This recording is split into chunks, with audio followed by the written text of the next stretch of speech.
हाँ, चलिए आज का टॉपिक शुरू करते हैं।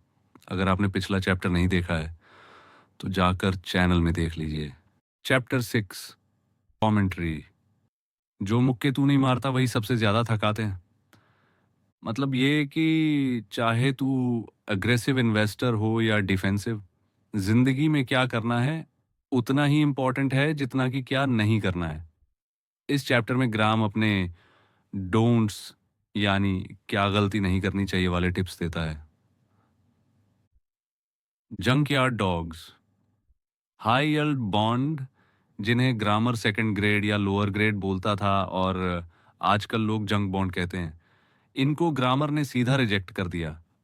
उस जमाने में इनको डाइवर्सिफाई करना इंडिविजुअल इन्वेस्टर के लिए बहुत मुश्किल और महंगा काम था। आजकल 130 से ज़्यादा म्यूचुअल फंड्स सिर्फ जंक बॉन्ड्स में स्पेशलाइज करते हैं, तो थोड़ा रिस्क फैल जाता है। लेकिन ध्यान रहे, जंक बॉन्ड से थोड़ी एक्स्ट्रा इनकम तो मिलती है, पर इसमें फीस ज़्यादा होती है और कैपिटल बचाना मुश्किल।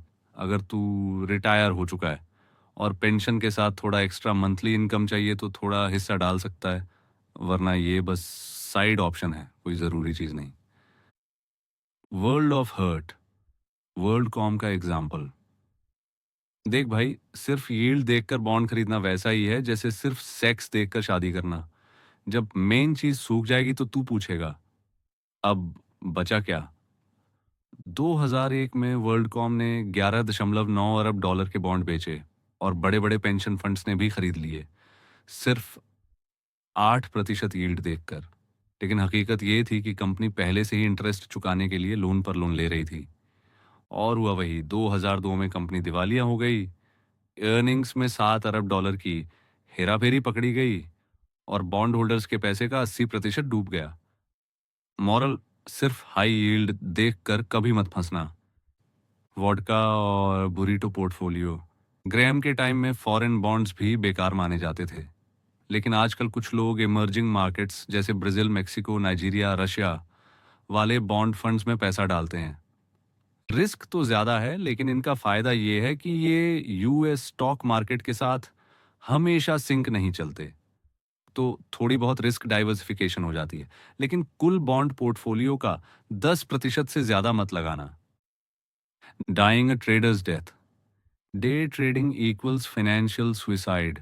कुछ ट्रेड में प्रॉफिट मिलेगा, ज्यादातर में लॉस, और ब्रोकर हर बार प्रॉफिट में रहेगा।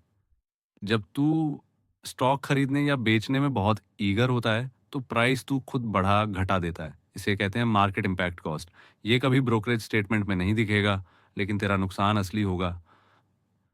एग्जाम्पल, अगर तू 1,000 शेयर्स खरीदने में ज्यादा जल्दबाजी करता है और प्राइस 5 पैसे भी बढ़ा देता है, तो तेरे $50 हवा हो गए।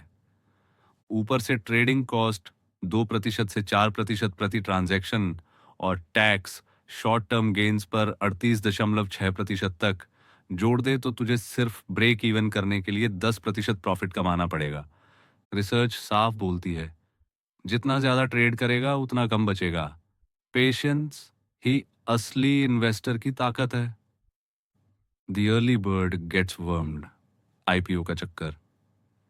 90 के दशक में सबसे खतरनाक नशा था आईपीओ से अमीर बनने का सपना। हाँ, माइक्रोसॉफ्ट जैसे रेयर एग्जाम्पल ने लोगों को करोड़पति बनाया, लेकिन 99% आईपीओ ने लोगों का पैसा डुबोया। प्रॉब्लम यह है कि हम सबको लगता है कि हम नेक्स्ट माइक्रोसॉफ्ट पकड़ लेंगे, लेकिन हकीकत में सिर्फ बिग बैंक्स और फंड हाउसेस को ही शेयर्स मिलते हैं, वो भी सस्ते रेट पर। रिटेल इन्वेस्टर हमेशा महंगे में खरीदता है और फंस जाता है। Example, वीए Linux IPO 1999। प्राइस $30 था, ओपनिंग में $299 पहुंच गया। डे वन पर 697% गेन हुआ, लेकिन ये फायदा सिर्फ बड़े इंस्टीट्यूशंस ने उठाया।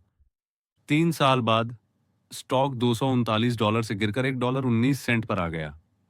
सो आईपीओ का मतलब है, it's probably over priced, imaginary profits only, insiders private opportunity, idiotic, preposterous, outrageous. Final lesson. Investing में धैर्य और डिसिप्लिन ही तुझे जीत दिलाएंगे। फास्ट पैसा बनाने की कोशिश ऑलमोस्ट हमेशा नुकसान देगी। तो अब अगले टॉपिक के लिए वीडियो को लाइक और कमेंट कीजिए और चैनल को सब्सक्राइब करके बेल आइकन को ऑन कर दीजिए